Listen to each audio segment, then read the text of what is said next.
Good morning, everybody. We are a little bit short of time, so I will try to shorten my presentation. Why to bother about metabolism? I think that there are four excellent reasons to do it. First of all, recurrence, then the presence of underlying disease, third, the side effects, the possible side effect of stone treatment, and finally, the cost of stone treatment.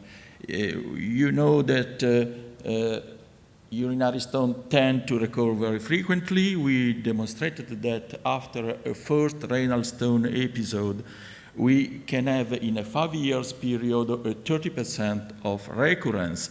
And if we look to different types of stones, for some of them, the recurrence rate can be over 50%. The second reason is that urinary stone can be the first symptom of a more complex systemic disease that you can identify by the presence of the stone, and then can you appropriately treat before that other symptoms appear. This can be for the case for the hyperparathyroidism. You know that sometimes renal symptoms are the first, and you can, if you promptly diagnose the disease, you can avoid other more important symptoms, bone disease or other systemic complication. But also for uric acid stones, uric acid stones can be a predictor of the subsequent appearance of diabetes, because you know that about 1.5 of, there is a risk that is increases of 1.5 in the patient that have formed a uric acid stone to develop in the future a diabetes, because this is related to the fact that the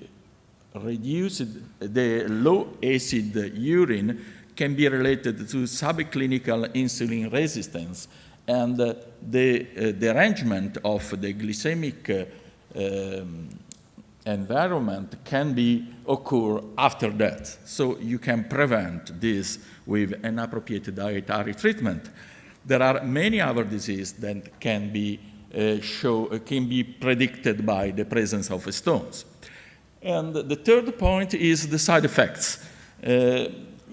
We know that in the past, when surgery, open surgery, was the current treatment for renal stones, patients had a higher compliance to metabolic evaluation and prophylactic treatment, but also minimally invasive treatment can have some side effects and sometimes very severe complications. So we cannot under-evaluate this point. We know that for shockwave lithotripsy, we can have some obstructive complication or some infectious complications. We can also have direct effect on the renal parenchyma that can cause clinical evident complications such as hematomas, but also can induce more subtle damage to the kidney parenchyma. We can have tissue effect on surrounding organs. And you can see that it was nicely demonstrated that, experimentally, that the administration of shock wave on the renal parenchyma can cause a vascular damage in the nephron, in the renal tubule, and in the interstitium, and that imply a damage of the renal function, both in the glomerular side and in the tubular side. Even if ureterorhinoscopy is a very friendly procedure, we cannot forget that sometimes also this procedure can cause very important major complications. Obviously, the rates are very low in the series of the more expert people, but you can see that even in a very large series, you can show the presence of major complication in a rate that can be from 2 to 4%, and sometimes the complication can be dramatic, as such in the case of complete urethral avulsion.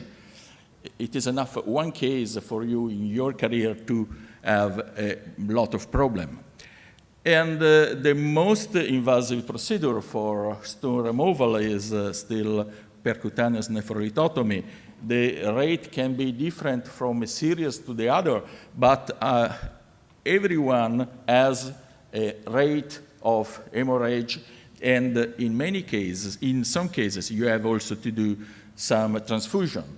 And after that, there is also the risk to cause damage to surrounding organs.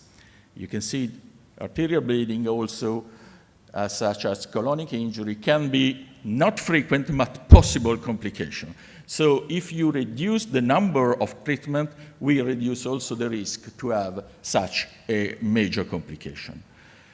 About the cost, we have to balance between the cost of the recurrence that is related to the treatment in the emergency room and the treatment in the surgical setting, and on the other side, the cost of metabolic evaluation, the cost of active prophylaxis, and also the cost to maintain compliance, as was shown yesterday, because you must follow up very closely the patient to obtain some results with prophylaxis. And some authors tried to demonstrate on the basis of economical evaluation that in which type of patient a conservative treatment is more effective in terms of cost effectiveness, and in which hour the prophylaxis could be better. And it was demonstrated that for first-time renal stone former, a conservative treatment can be more cost-effective, but in recurrent renal stone former, the conservative therapy is unsatisfactory for the high recurrence rate that increases the costs. Which is recurrent renal stone formers? This is more difficult to establish, but some authors have demonstrated that patients that have 0.5 recurrence per year are to be considered a recurrent patient, and they need absolutely metabolic evaluation and also prophylaxis, because it is much more cost effective. So, which is the comment of the surgeon to these observations? The metabolic evaluation is difficult, as time-consuming, and is costly. So I have no time to do it. But sometimes it is sufficient to do very simple things to obtain relevant results. So my suggestion is do what you can. Sometimes it is enough. In any case, it's better than doing nothing.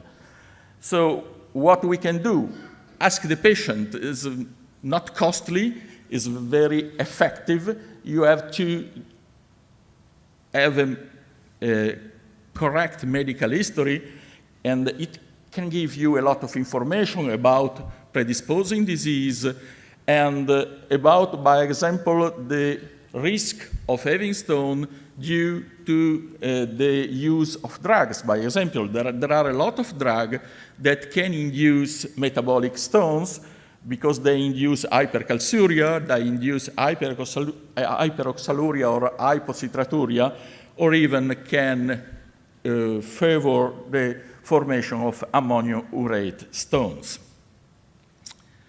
And then there are also stones that are formed by the drug itself, or perhaps the nidus, the initial nidus of the stone, can be formed by the drug, and then there will be a precipitation of calcium oxalate, by example. And you can see a lot of examples that are very common. So you have to ask the patient if he is on one of these type of treatment. It is only your culture, is not problem of money or of difficult examination. Another point that we have to assess is the diet. It is not so simple because we have to look to sodium intake, to protein intake, to calcium intake, and at some extent to high oxalate food intake. But you mean high oxalate foods are very few, and it's very simple to ask the patient if he's addicted to this type of foods, by example, spinach, rhubarb, or even the potatoes that are the main source of oxalate in the diet. What we are working on is on a more comprehensive evaluation of the diet that is related to its potential renal acid load, that in our opinion is the driving factor to predispose to stone formation. We are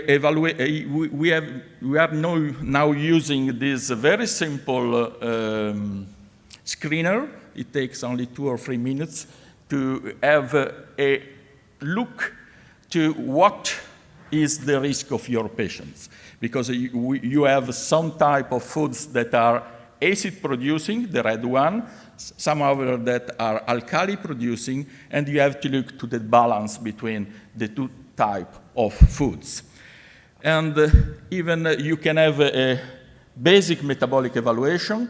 I think it is enough to have a stone analysis, urinary pH, evaluation of the presence of an infection, a screening for cystinuria, and I think it's very simple to have a look to calcium metabolism only by the measurement of the calcium and phosphate in the serum. Stone analysis, you know about it. I think that guidelines say that chemical analysis is obsolete, but if you have not the opportunity to have infrared spectroscopy, I think that chemical analysis can give you a first information. That is not good for evaluation of some type of stone, but for the more common type of stones is sometimes enough.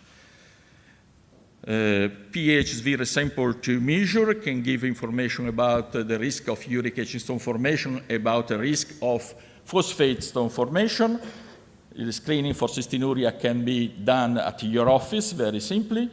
And serum calcium and phosphate can give you an information about the risk of the presence of an hyperparathyroidism. So in the first stone episodes or in a patient with low recurrence rate, I think that this very basic metabolic evaluation that I have suggested can be enough. And for more highly recurrent stone patients or patients with juvenile onset, you can have a more appropriate and accurate metabolic evaluation for pharmacological treatment. Thank you.